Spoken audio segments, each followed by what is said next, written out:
So the alternative break model works to create a more socially equitable world where students become active citizens, not only in their own communities, but across the globe. I think for me, it's really hard to put it into words because when I left for Haiti, I really didn't know what to expect. You see in the media these photos of Haiti just as this desolate place and everything's going wrong. And like 80% of the country is in poverty, and you just wonder like what is actually going right in this nation, and what can anyone actually do to work with the people to try to,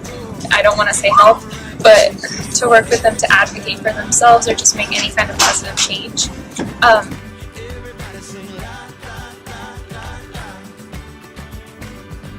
If something's on your mind, say what you need to say.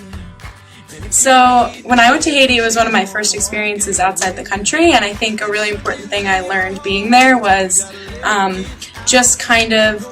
having a different perspective of U.S. relations inside of Haiti, because in the United States we hear a lot about the great work we're doing in development, but it's a completely different story when you're actually in the country. So we had the opportunity to visit USAID when we were there, and we were really fortunate to be able to talk to a lot of community partners and community members before having that visit, so we could actually have a critical perspective of our role as the United States in Haiti. And I think it was a really important point to notice those things. Last year was my first trip to Haiti at all. I am also Haitian American, so it was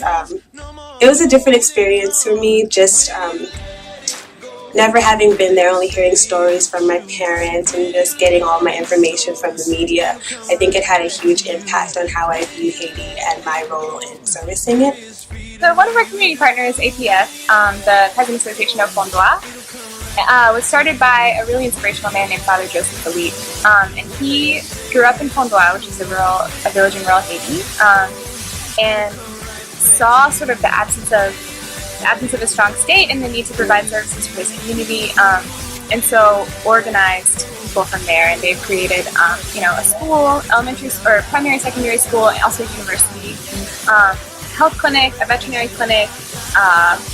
They have an orphanage, a women's group, and they just are really, really well organized. It's an umbrella organization for smaller community organizations. So we visited this school called GASA, and it's run by this man who just has the most amazing vision for the Haitian people, and his goal is just to change one individual at a time and help them learn technical skills that they can use to bring themselves out of poverty. So we worked with the school and we taught them some English, but I think what really struck out to me the most was how much of a cross-cultural dialogue it was, and how much we were able to learn from the Haitians, even more so maybe than they even learned from us. And just the sharing of cultures on more of an equal playing field, rather than us as Westerners thinking that we know all the answers and we need to tell them what to do. When we went to Haiti, we went to some of the housing projects on the outside of the capital, and what we noticed was that there were all of these houses, but no one was living in them. And so we questioned some of the locals, very few, who lived in those houses, and they basically told us that a lot of people don't live there because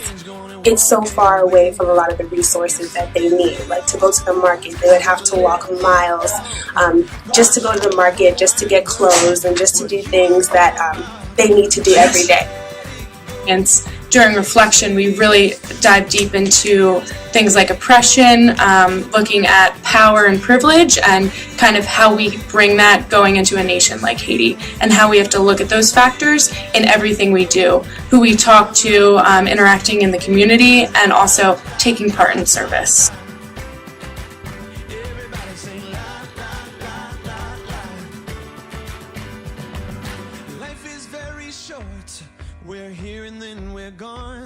Another way that I think Haiti really impacted me was as a journalist. I wasn't really sure what I wanted to do journalism-wise, but in Haiti,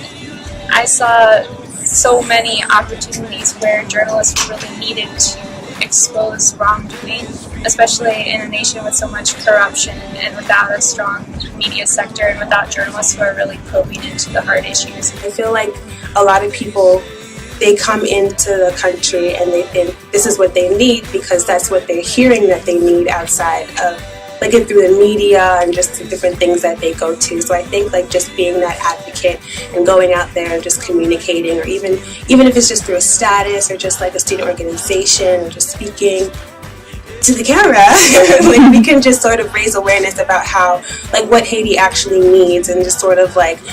making it known to the majority, so that way when they do go into Haiti, and if they do have that mentality that I'm just going to go and start this, that they have some information on what the community needs. If you feel like dancing in the middle of the street,